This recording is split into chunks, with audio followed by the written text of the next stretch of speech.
অর্থাৎ আজকে পশ্চিমবঙ্গের সামনে যেটা সবচেয়ে বড় চ্যালেঞ্জ সেটা হচ্ছে র্যাডিক্যালাইজেশন। এবং এখনো পশ্চিমবঙ্গের জনমন এতে প্রস্তুত হয়েছে বলে আমার জানা নেই।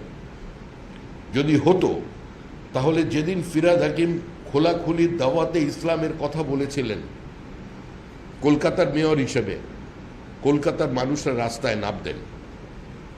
সুশীল সমাজ কার্যত নেই, এবং মুখ্যমন্ত্রী মমতা বন্দ্যোপাধ্যায় একটি বিষয় সফল, যে তিনি মেরুদণ্ডটা খুলে নিয়ে ওখানের মধ্যে কোনো প্লাস্টিকের পাইপ ঢুকিয়ে দিয়েছেন।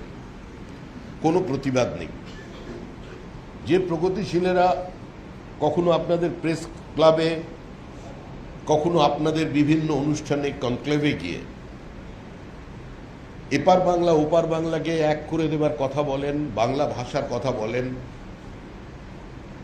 এবং যারা সবসময় মনে করেন যে সাংস্কৃতিক আদান প্রদানের প্রয়োজন আছে, এই এত ছবি করেছেন প্রসেনজিৎ চট্টোপাধ্যায়, আবার সাম্প্রতিক পদ্মশ্রী পেলেন।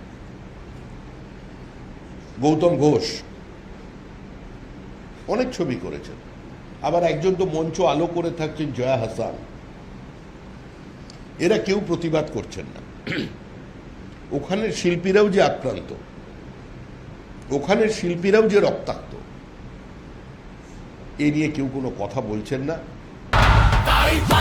হয় আউট ভরসাইন, বিজেপিকে ভোট দিন।